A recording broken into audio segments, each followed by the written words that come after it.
child rearing began to be a major concern in mid-19th century Europe.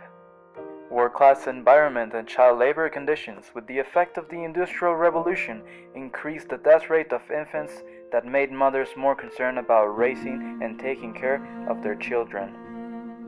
At the same time, children literature started to develop more as literacy began to rise among the middle class from mothers educating their children how to read at home.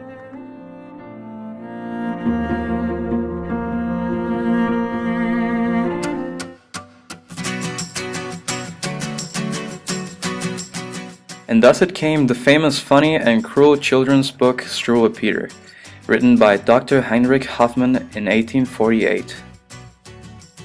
According to Professor Ben Parrott from the University of Wisconsin, modern proponents criticize the book as unsuitable or even dangerous for children due to its graphic depictions of violent punishments. this raises the question of whether Struwwelpeter reflects on child-rearing ideas from mid-19th century Europe. The reality is that Heinrich Hoffmann's Struwwelpeter challenges Europe's mid-19th century child-rearing perspectives as evidenced by French writer Joseph Draw's advice on parental gentleness and English writer Mrs. Charles Doyle's lesson about threatening children. In The Art of Being Happy, Joseph Draws addresses his major concerns on how parents should treat their children, in which he says, "None is more beneficial than the example of parental gentleness."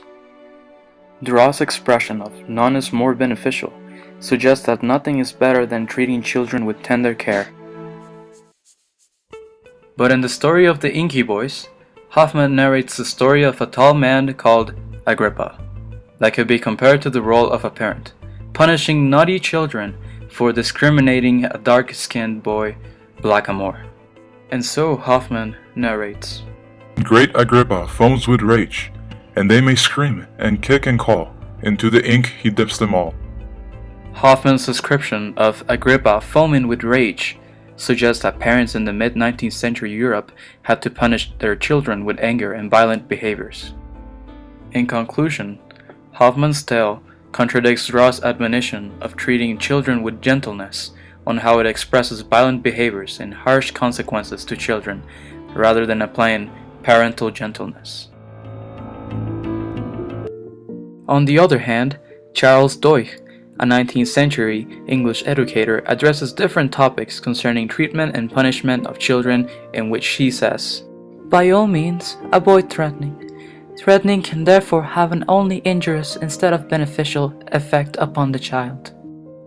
Doyle's use of the word injurious suggests that threatening can cause emotional harm in children rather than benefiting them. But we find within the story of a little suckathumb the exact opposite.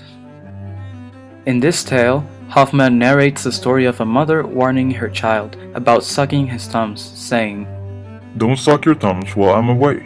The great tall tailor always comes. He takes his great sharp scissors out and cuts their thumbs clean off, and then, they never grow again."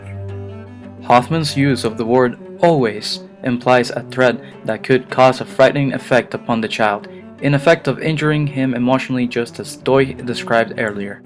Overall, Hoffmann's horrific tales found in Struwwelpeter reflect the opposite of mid-19th century moral philosophies about the use of threats and having gentle care. Some people may ask whether Struwwelpeter really influenced parents in the 19th century, but this remains unknown.